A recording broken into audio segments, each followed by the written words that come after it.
Students, I am Mudita and you watching Mudita IAS warriors. Guys, आज हम करने वाले हैं वर्कशीट 1 क्लास 9th और ये वर्कशीट आपको 6 जुलाई 2021 को दी जाएगी स्कूल की तरफ से। हमारा विषय क्या है? उप विषय है मानचित्र।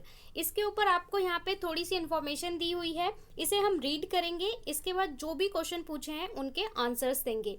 जब भी आप वर्कशीट को अपनी कॉपी में करेंगे तो वहाँ पे आपको लिखना है कि ये कार्यपत्रक 1 है, डेट डालनी है, अपना नाम डालना है और टॉपिक को लिखना है। ओके, चलिए अब स्टार्ट करते हैं। यहाँ पे दिया हुआ है मानचित्र पृथ्वी की सतह पर इसके एक भाग के। सबसे पहले मैं आपको बता देती हूँ मानचित्र होता क्या है। आपने कई बार यूज़ किया है मानचित्र का, बहुत बार फिजिकली देखा भी है। तो यहाँ पे हम मानचित्र यानी मैप के बारे में पढ़ रहे हैं, ठीक है, जिसे आप शॉर्ट फॉर्म में कि मैप बोलते हो। मैप के बारे में पढ़ रहे हैं कि आपने पढ़ा होगा, खरीदा भी होगा कि शॉप से हमें पॉलिटिकल मैप दे दीजिए, फिजिकल मैप दे दीजिए, ठीक है। तो वही मानचित्र क्या होता है उसी के बारे में हम पढ़ रहे हैं। मानचित्र पृथ्वी की सतह या इसके एक भाग के पैमाने के माध्यम से चपटी सतह पर खींचा गया एक चित्र है। यानी जो पृथ्वी है, हमारी पृथ्वी कैसी है? गोलाकार है। तो पृथ्वी को 2D में, दो सतह में दिखाने को हम क्या बोलते हैं? 2D स्ट्रक्चर को क्या बोलते हैं? मानचित्र।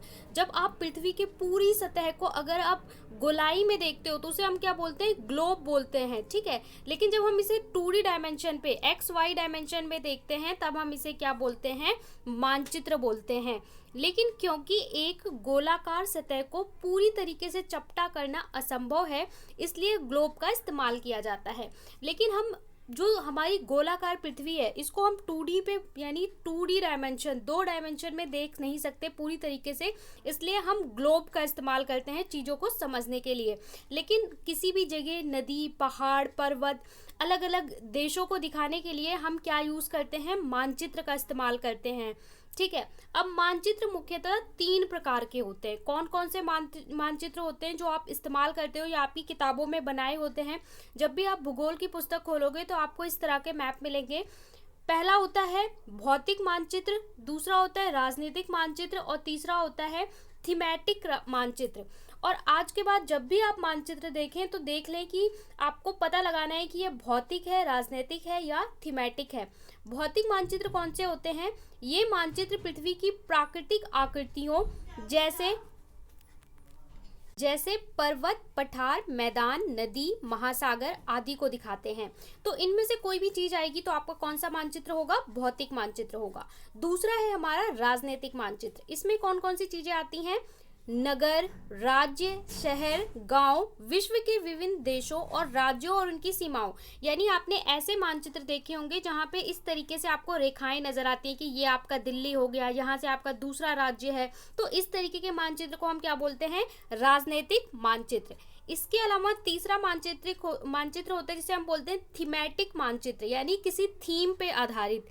कुछ मानचित्र विशेष जानकारी प्रदान करते हैं, जैसे सड़क मानचित्र, वर्षा मानचित्र। आपने भूगोल की पुस्तक में देखा होगा, कुछ मानचित्र ऐसे होते हैं जहाँ पे आपको फसल दिखाई होती है, सड़कें दिखाई होती हैं, वर्षा दिखाई होती है। तो इस तरीके के मानचित्र को हम क्या बोलते हैं? थीमेटिक मानचित्र बोलते हैं। जनसंख्या का वितरण दिखाने वाले मानचित्र आदि।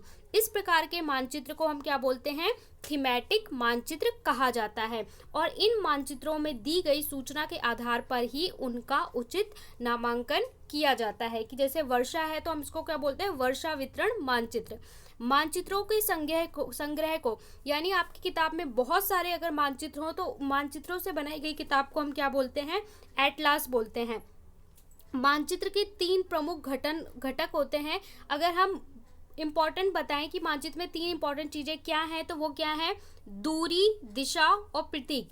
यानी एक चीज से दूसरे चीज का जो डिस्टेंस आपको दिखाया जाता है, दूरी। दूसरा हो गया दिशा मानचित्र में, और तीसरा हो गया प्रतीक यानी कि सिंबल। जैसे कि कोई मानचित्र आप देखते हैं तो वहां पे आपको इस तरीके से सिंबल बना के दिखाए जाते हैं। फॉर एग्जाम्पल, आपको राज्य दिखाए जा रहे हैं तो इस तरीके से ट्रायंगल बना दिया, कुछ को सर्कल बना दिया और नीचे लिखा होता है कि हम ट्रायंगल से इस चीज को दिखा रहे हैं और सर्कल से इस चीज को दिखा रहे हैं। तो ये क्या है? प्रतीक है। पैमाने स्थल पर वास्तविक दूरी मानचित्र पर दिखाई गई दूरी के बीच का अनुपात होता है। मानचित्र के ऊपर की तरफ उत्तर दिशा और नीचे की तरफ दक्षिण दिशा होती है। जब भी आप मानचित्र को देखेंगे तो मानचित्र को हमेशा हमें उत्तर की ओर मुंह करके देखना चाहिए, और मानचित्र के ऊपर वाली दिशा कौन सी दिशा होती है? उत्तर दिशा होती है, यानी नॉर्थ उसको हम बोलते हैं, नॉर्थ पोल। ओके, ठीक है। इसके अलावा इसके ठीक नीचे वाली दिशा, नीचे वाली कौन सी होती है? साउथ होती है, यानी कि दक्षिण होती है। इस इधर वाली हमारी कौन सी होती है? पूरब होती है, और यहाँ वाली हमारी कौन सी होती है? पश्चिम होती है। तो ये दिशाएं होती हैं जब भी हम किसी मानचित्र को देखते हैं। तो यहाँ पे दिशाओं के बारे में बताया गया है। ये प्रधान बीच की 4 दिखाई गई उत्तर पूर्व, उत्तर पश्चिम, और इसके अलावा अगर आप कभी भी मानचित्र को रखेंगे तो ये आपका क्या हो गया? नॉर्थ यानी कि उत्तर हो गया, ये आपका साउथ यानी दक्षिण हो गया, ये ईस्ट, और ये वेस्ट, ये पूरब, ये पश्चिम। अब इसके बीच की जो लाइन आएगी उसको हम क्या बोलेंगे? तो ये हमारा क्या हो गया? नॉर्थ ईस्ट हो गया, यानी कि उत्तर पूरब हो गया। ये हमारा क्या हो गया? उत्तर पश्चिम हो गया। इसके अलावा जो ये वाला कॉर्नर है ये हमारा क्या हो गया? दक्षिण पूरब, दक्षिण, दक्षिण पूरब, ठीक है। और इसके अलावा पश्चिम दक्षिण या दक्षिण पश्चिम। तो इस तरीके से हमारा मानचित्र विभाजित होता है। इसको अगर हम चित्र के रूप में देखने की कोशिश करें 2D डायमेंशन में, तो इस तरीके से हम देख सकते हैं कि यहाँ पे हमारा नॉर्थ है, यहाँ पे साउथ है, और इस तरीके से हम इसको विभाजित कर सकते हैं। अब यहाँ पे आपसे 5 प्रश्न पूछे गए हैं, सबके उत्तर हम देखेंगे। तो ये आपके 5 प्रश्न हैं, और यहाँ पे एक चित्र बनाया हुआ है, यहाँ पे आपको दिशा बतानी है। तो सभी प्रश्नों का उत्तर देख लेते हैं फटाफट से। प्रश्न है, किस स्थान की वर्षा का वितरण दिखाने वाले मानचित्र को कौन से प्रकार का मानचित्र कहते हैं? यहाँ वर्षो लिखा हुआ है, वर्षा होगा, यानी बारिश का वितरण, वर्षा का वितरण दिखाने वाले को यहाँ पे क्या है? वर्षा है। वर्षा का वितरण दिखाने वाले को हम क्या बोलते हैं? कौन सा मानचित्र बोलते हैं? थीमेटिक मानचित्र। जो वर्षा दिखा रहा है, कोई एक विशेष प्रकार की चीज दिखा रहा है, उसे हम क्या बोलते हैं? थीमेटिक मानचित्र। दूसरा है, भारत में नदियों का वितरण दिखाने वाले मानचित्र को कौन से प्रकार का मानचित्र बोलते हैं? तो ये हमारा होता है भौतिक मानचित्र। तीसरा प्रश्न है, विश्व के देशों को दिखाने वाला मानचित्र कौन से प्रकार का मानचित्र होता है? तो ये है हमारा राजनीतिक मानचित्र। अगला प्रश्न देख सकते हैं, इसका आप स्क्रीनशॉट ले सकते हैं। तो प्रश्न हमारा जो 4 है, मानचित्र का क्या अर्थ है और पृथ्वी के सटीक वर्णन हेतु आप मानचित्र को ग्लोब से बेहतर क्यों कहेंगे? तो पहले आपको परिभाषा देनी है। मानचित्र पृथ्वी की सतह या इसके एक भाग के पैमाने के माध्यम से पट्टी सतह पर खींचा गया चित्र है, यानी कि एक हमारा 2D डायमेंशन होता है मानचित्र। अब ये बेहतर क्यों है? तो पृथ्वी के सटीक वर्णन हेतु हम मानचित्र को ग्लोब से बेहतर कहेंगे, क्योंकि मानचित्र का उपयोग कागज की सीट पर किसी विशेष क्षेत्र की विशिष्ट विस्तृत विशेषताओं का उजागर करने के लिए किया जाता है। तो आप किसी भी चीज के बारे में कोई भी इंफॉर्मेशन मानचित्र पे दिखा सकते हो, ठीक है। अभी हमने पढ़ा थीमेटिक मानचित्र, भौतिक मानचित्र, और इसके अलावा इसे आसानी से संभाला जा सकता है। मानचित्र को ग्लोब को रखने के लिए आपको ज़्यादा जगह चाहिए, पर मानचित्र को आप किसी भी पुस्तक में, किसी भी कॉपी में रख सकते हैं। 2D डायमेंशन होता है, इसलिए इसे आप किसी भी जगह ले जा सकते हैं बहुत ही आसानी से। तो इसलिए ग्लोब के कंपैरिजन में हम मानचित्र को बेहतर समझते हैं, और बच्चों को समझाने में भी मानचित्र ज़्यादा काम आता है, इसलिए मानचित्र को हम बेहतर कहेंगे। तो यह आपका प्रश्न 4 हो गया। अगले प्रश्न में आपसे बोला है कि नीचे आपको कुछ रेखांकित दिया गया है, यहाँ पे आपको क्या बताना है? प्रमुख दिशाओं को दर्शाइए। यहाँ पे आपको दिशाओं को दर्शाना है, तो इस तरीके से ही आपको कॉपी में इस तरीके से ही लाइन खींचनी है। ये हमारा हो गया नॉर्थ, ये हो गया साउथ, ये हो गया ईस्ट, ये हो गया वेस्ट। अब आप इसे हिंदी में लिखेंगे। नॉर्थ है मतलब इसको आप क्या लिखेंगे? ये है आपकी उत्तर दिशा, ये है हमारी दक्षिण दिशा, ये है हमारी पूरब दिशा, और ये है हमारी पश्चिम, ठीक है, पश्चिम दिशा।